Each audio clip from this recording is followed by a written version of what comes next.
Hello दोस्तों, आज हम क्वेश्चन नंबर 61 से शुरू करते हैं। कल तक हमने क्वेश्चन नंबर 60 तक कर लिए थे। क्वेश्चन नंबर 61 में हमें दिया गया है 2 अंकों वाली एक संख्या का 7 गुना अंकों की अदला बदली करने पर प्राप्त हुई संख्या के 4 गुना के बराबर है और अंकों में 3 का अंतर है। संख्याएं ज्ञात करें। यानी हम इसमें ऑप्शन नंबर ए ले लेते हैं। सबसे पहले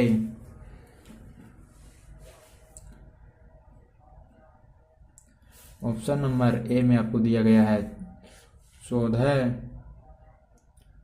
इसने कहा है कि इस संख्या का 7 गुना जो कि आपका होता है 98 और अंकों का अदला बदली करने पर, यानी इसको हम दहाई के अंक को इकाई के अंक पर और इकाई के अंक को दहाई के अंक पर लिख देंगे।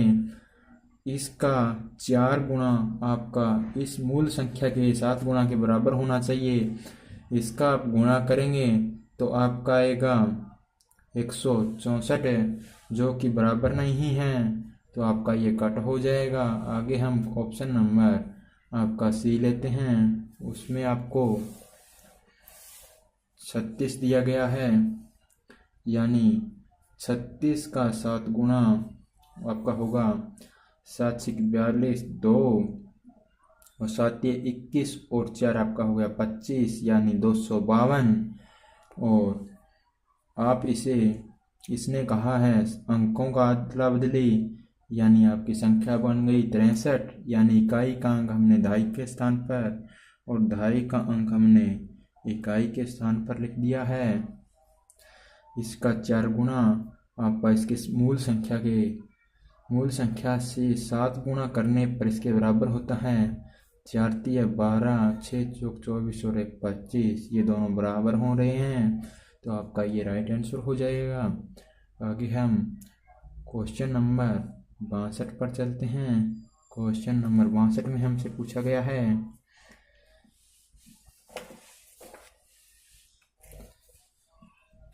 यदि एक भिन्न के अंश और हर में एक जोड़ दिया जाए तो भिन्न 4/5 प्राप्त होती है। यदि अंश और हर दोनों में से 5 घटा दिया जाए तो भिन्न 1/2 प्राप्त होती है। हम ऑप्शन नंबर ए ले लेते हैं, जो कि आपको दिया गया है 7/9। इसने कहा है अंश और हर में दोनों में एक जोड़ दीजिए। हम जोड़ेंगे तो आपका आ गया 8/10 और ये 2 से काटेंगे तो आपका आ गया 4/5, जो कि आपका बिल्कुल राइट हो रहा है।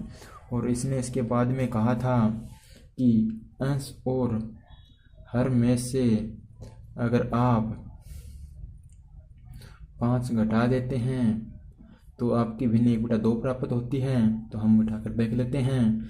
7 में से 5 गया आपका 2 और 9 में से 5 गया आपका 4, जो कि होता है 1/2। ये दोनों आपका फिट हो रहे हैं, तो आपका option number A right answer होगा। आगे हम क्वेश्चन नंबर 63 पर चलते हैं। क्वेश्चन नंबर 63 में हमसे पूछा गया है एक आयत की लंबाई उसकी चौड़ाई से 5 सेंटीमीटर अधिक है। यदि आयत का परिमाप 40 सेंटीमीटर हो तो आयत की लंबाई और चौड़ाई ज्ञात करें।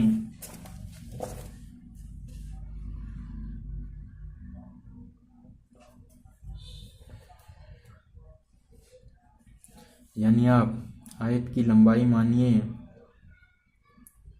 और चौड़ाई मानिए। इसने कहा है लंबाई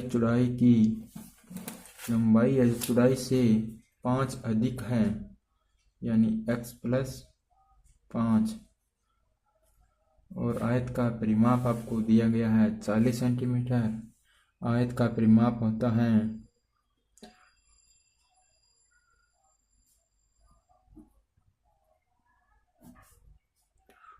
2 इंटू एल प्लस बी, यानी एल आपकी लंबाई और बी आपकी चौड़ाई।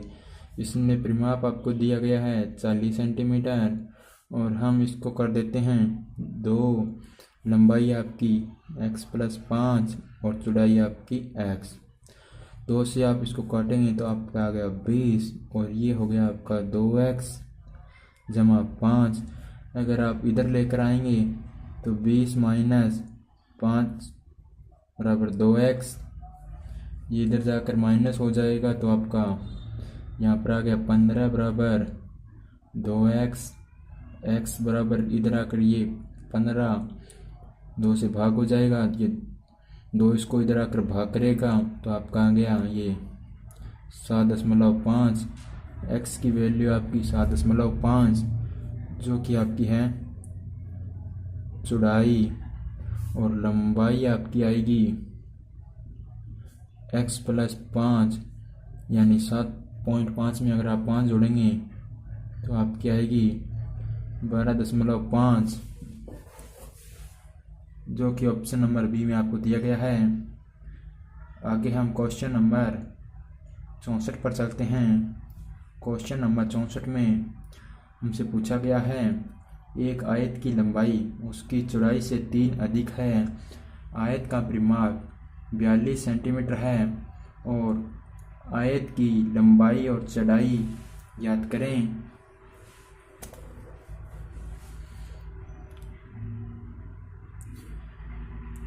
यानी आपकी चौड़ाई है x और लंबाई है x प्लस 3।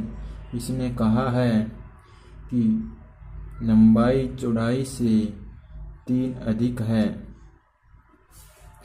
परिमाप आपको इसने 42 दिया है, तो हम लिख लेते हैं 42 बराबर 2 इंटू x प्लस 3, 2 से काटेंगे तो आप पाएगा 21, ये हो गया 2x जमा 3, ये 3 इधर जाएगा तो माइनस को हो जाएगा, 21 माइनस 3 आप करेंगे तो आप पाएगा 18 बराबर 2x। x की वैल्यू आ गई आपकी 9, यानी आपकी चौड़ाई तो है 9 और आपकी लंबाई होगी 9 जमा 3 12, यानी 12 आपकी लंबाई और 9 आपकी चौड़ाई, जो कि ऑप्शन नंबर आपको सी में दिया गया है।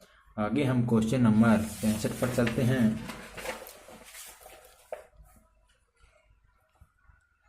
क्वेश्चन नंबर 65 में आपको दिया गया है, यदि हम दिल्ली स्टेशन से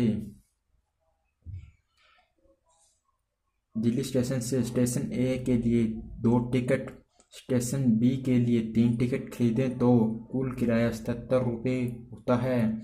यदि स्टेशन ए के लिए 3 टिकट तथा स्टेशन बी के लिए 5 टिकट खरीदें तो कुल किराया 124 रुपये होता है। बताइए कि दिल्ली से स्टेशन ए का किराया और स्टेशन बी का किराया कितने रुपये हैं। तो हम इस क्वेश्चन को ऑप्शन से करेंगे तो ये बहुत ही जल्दी होगा।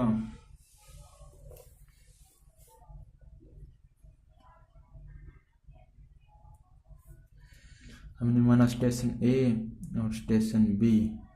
इसने कहा है स्टेशन ए के लिए हमने 2 टिकट खरीदी हैं और स्टेशन बी के लिए हमने 3 टिकटें खरीदी हैं।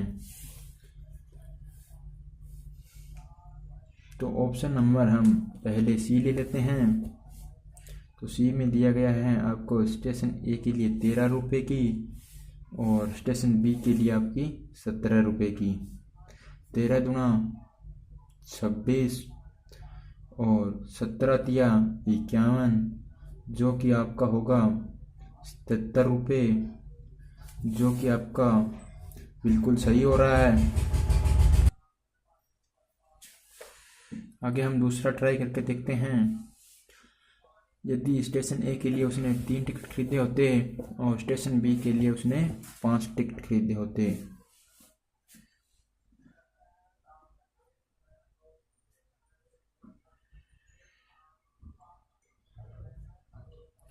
स्टेशन ए के लिए आपको किराया दिया गया है 13 रुपये और स्टेशन बी के लिए आपको 17 रुपये। 13 दिया 39 रुपये आपके लगते कुल।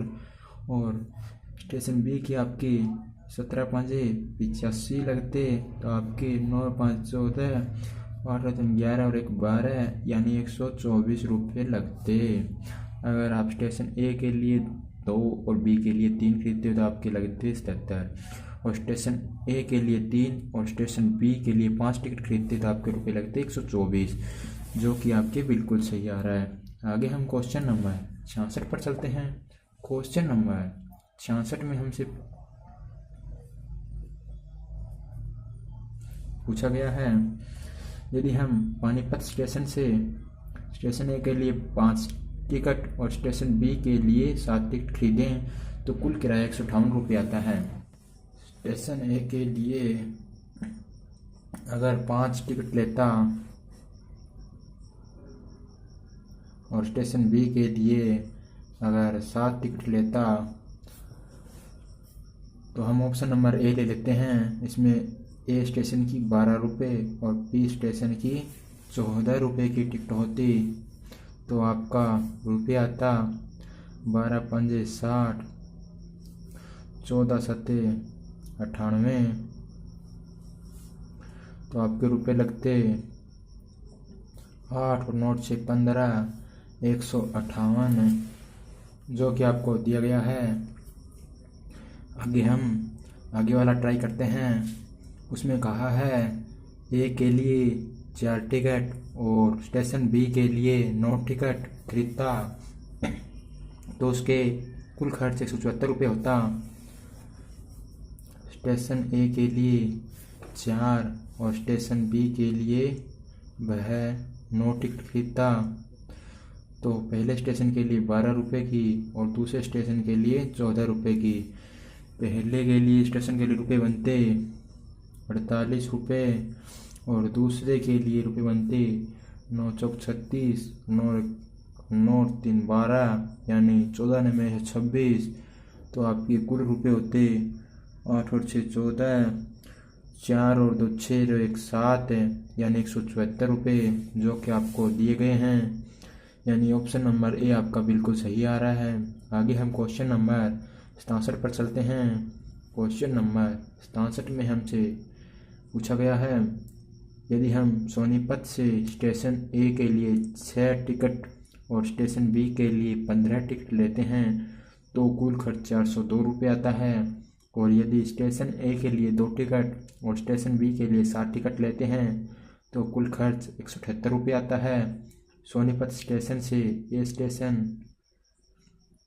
से बी स्टेशन तक का किराया बताओ।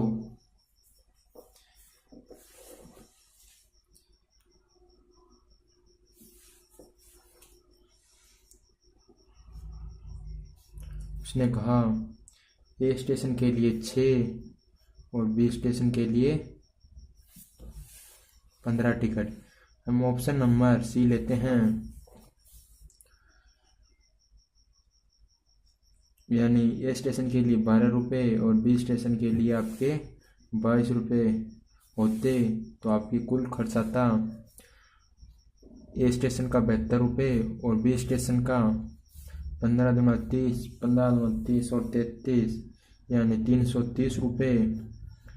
2 7 और 3 10, 3 और 1 4 यानी 402 रुपये कुल आते अगर आप 6 टिकट और 15 टिकट लेते। परंतु आगे उसने और भी कहा गया है कि यदि ए स्टेशन के लिए 2 और बी स्टेशन के लिए 7, ए स्टेशन के लिए 2 और बी स्टेशन के लिए 7 लेता तो उसका खर्च कितना होता। 12 दूना 24, 22 सत्ते 154, अगर आप जोड़ेंगे तो 4 4 8, 5 और 2 7 और 178 रुपये। ये आपका बिल्कुल सही हो रहा है। ऑप्शन नंबर सी आपका सही हो जाएगा। आगे हम क्वेश्चन नंबर 68 पर चलते हैं। क्वेश्चन नंबर 68 में आपसे पूछा गया है, एक व्यक्ति कुछ मासिक वेतन पर नौकरी शुरू करता है और प्रत्येक वर्ष में उसके वेतन में नियत वृद्धि होती है।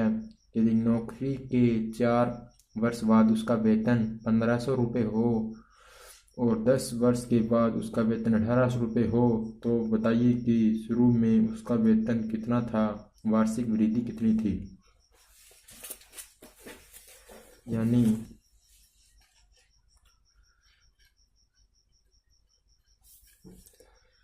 4 वर्ष में उसका वेतन होता है 1500 रुपये और 10 वर्ष में उसका वेतन हो जाता है 1800 रुपये। कितने वर्ष का अंतर आया?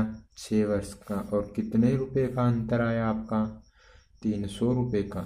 यानी 6 वर्ष में आपका 300 रुपये का अंतर आ गया। तो 1 वर्ष में कितना अंतर आया? 50 रुपये का। यानी 6 इधर आके भाग हो जाएगा तो आपको 50 रुपये का अंतर आ गया। यानी वार्षिक वृद्धि उसकी 50 रुपये है। तो 4 वर्ष में उसकी वृद्धि कितनी हो गई? यानी 1 वर्ष में 50 रुपये वृद्धि होती है तो 4 वर्ष में उसकी वृद्धि हो गई 200 रुपये। उसके 1500 रुपये 4 वर्ष बाद हैं तो उसमें से 200 रुपये अगर आप घटा देंगे वृद्धि तो आपका मूल वेतन शुरू में 1300 रुपये था और 50 रुपये वार्षिक वृद्धि थी, जो कि ऑप्शन नंबर ए में आपको दिया गया है। आगे हम क्वेश्चन नंबर 69 पर चलते हैं। क्वेश्चन नंबर 69 में आपसे पूछा गया है, एक विद्यालय में हॉस्टल के मासिक खर्च का कुछ भाग अचर है तथा शेष वहाँ पर खाना खाने वाले दिनों की संख्या पर निर्भर करता है। विद्यार्थी ए जिसने 20 दिन खाना खाया को 1000 रुपये होटल खर्च देना पड़ा, जबकि विद्यार्थी बी जिसने 26 दिन खाना खाया को 1180 रुपये होटल खर्च देना पड़ा। खर्च का अचर भाग और खाने का प्रतिदिन खर्च ज्ञात करें।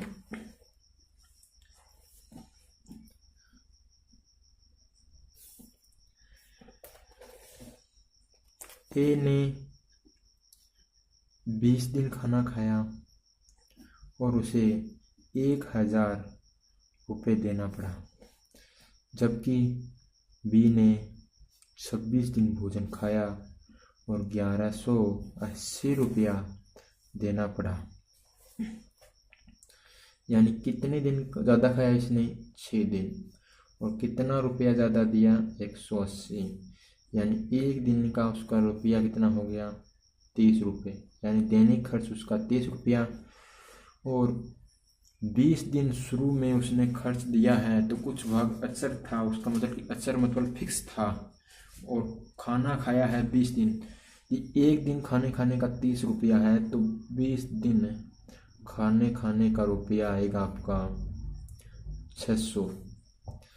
अगर 1000 में से अगर आप 600 रुपये घटाते हैं तो आपका फिक्स जो अचर भाग है वह आ जाता है 400 रुपये। यानी उसका 400 रुपये उसे देना ही पड़ता है हर मासिक, और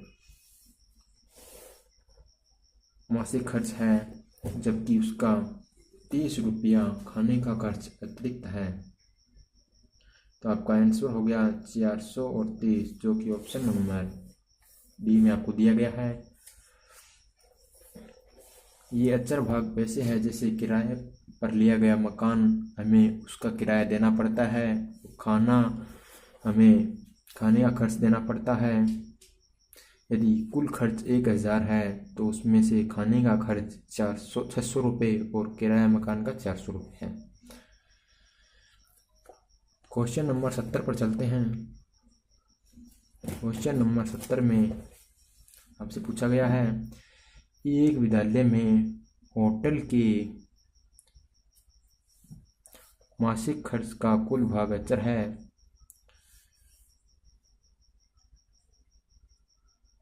कुछ भाग आएगा यहाँ पर। एक विद्यालय में होटल के मासिक के खर्च का कुछ भाग यानी सम कुछ भाग अचर है, शेष वहाँ पर खाना खाने वाले दिनों की संख्या पर निर्भर करता है। राम जिसने 25 दिन खाना खाया और 3000 रुपये होटल का खर्च दिया, जबकि राकेश जिसने 20 दिन खाना खाया और 2500 रुपये होटल का खर्च दिया। तो होटल का अचर यानी फिक्स भाग और खाने का प्रतिदिन खर्च ज्ञात करें।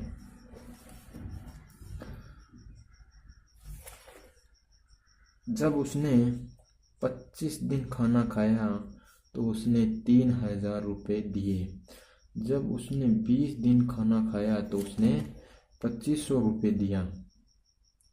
यानी कितने दिन कम खाया? 5 दिन कम खाया। और कितने रुपया कम दिया? 500। एक दिन का कितना रुपया हो गया? 100 रुपया। यानी खाने का खर्च फिक्स है उसका 100 रुपया। और 25 दिन में उसने कितना खाया होगा? यानी 25 गुणा 100, यानी 2500 रुपया का वह भोजन खा गया। 3000 रुपये उसने कुल दिया, तो 2500 भोजन का घटा देते हैं तो उसका आ गया 500 रुपये फिक्स, जो कि उसे हर मंथ देना पड़ता है। आपका आंसर हो गया 100 रुपया। तो आपका ये जो खाना प्रतिदिन और 500 रुपया जो आपका फिक्स है। आगे हम क्वेश्चन नंबर 73 पर चलते हैं। क्वेश्चन नंबर 73 में आपसे पूछा गया है, किराए की एक कार का किराया पहले 60 किलोमीटर के लिए 4 रुपये प्रति किलोमीटर, अगले 60 किलोमीटर के लिए 5 रुपये प्रति किलोमीटर, आगे की यात्रा का किराया प्रति 5 किलोमीटर के लिए 8 रुपया, 320 किलोमीटर की यात्रा तय करने में कुल कितना किराया देना पड़ेगा। यानी 71 में आपसे दिया गया है कि पहले 60 किलोमीटर के लिए 4 रुपया प्रति किलोमीटर के हिसाब से जाता है।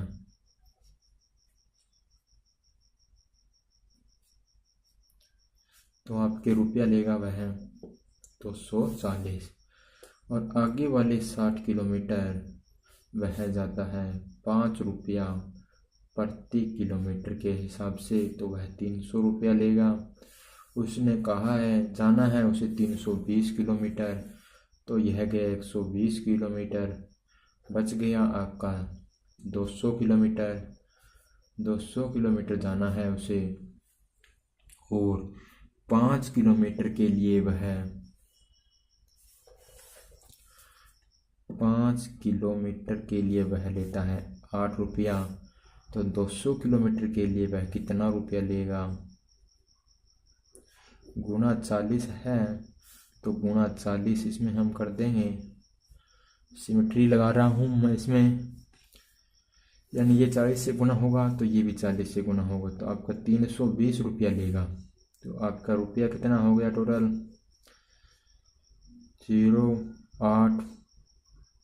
880 रुपये।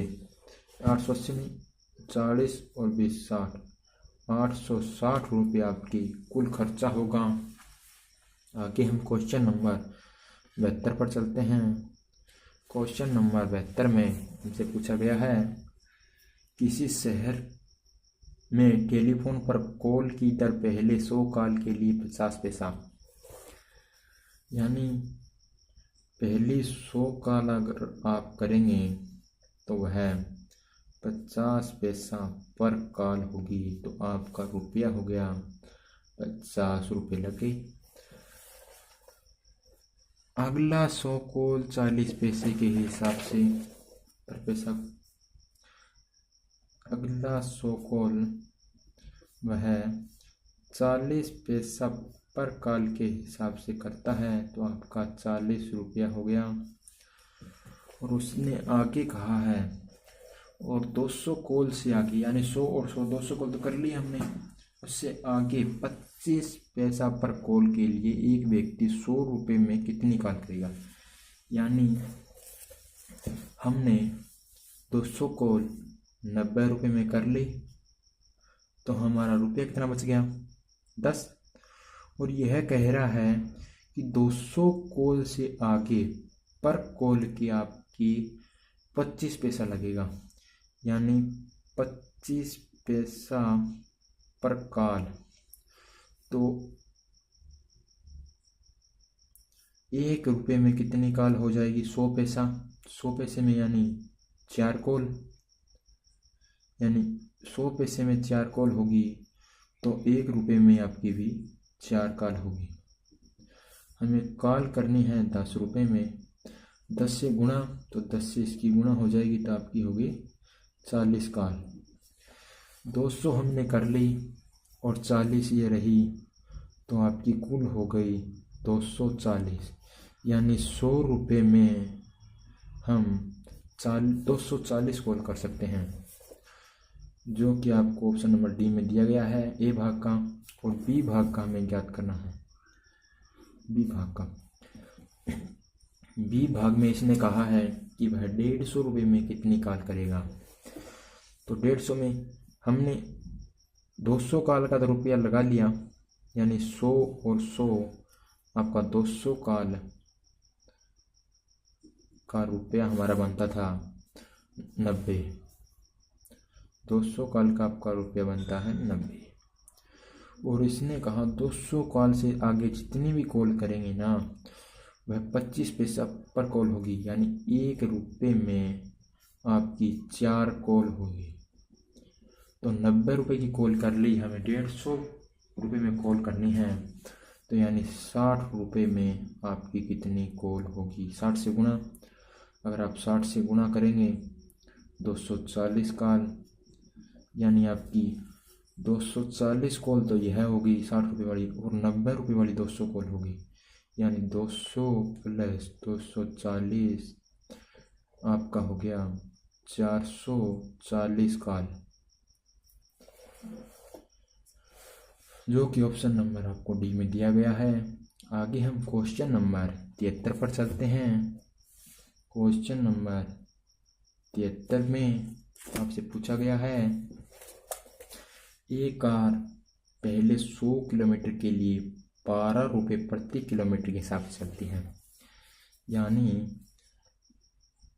100 किलोमीटर के लिए वह 12 रुपये प्रति किलोमीटर के हिसाब से चलती है, तो वह रुपये लेगी 1200।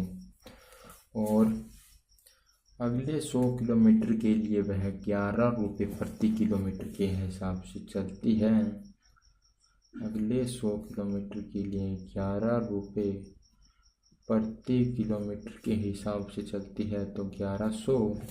और उसने आगे कहा उससे आगे 10 रुपये प्रति किलोमीटर की दर से किराया लेगी, यानी 200 किलोमीटर की दूरी तय करने के बाद आगे जितनी भी दूरी तय करेगी वह 2 रुपया प्रति किलोमीटर के हिसाब से तय करेगी। यानी हमें कुल यात्रा 500 किलोमीटर करनी है, तो किराया कितना देना पड़ेगा। हमने 200 किलोमीटर यात्रा कर ली है, आगे बच गई आपकी 300 किलोमीटर यात्रा, तो उसने कहा आगे 10 रुपया प्रति किलोमीटर के हिसाब से चलेंगे, तो आपका आ गया 3000 रुपया। अगर आप इन्हें जोड़ेंगे तो आपका हो गया 0, 0, 3 और 5 5300 रुपये आपको कुल देने पड़ेंगे।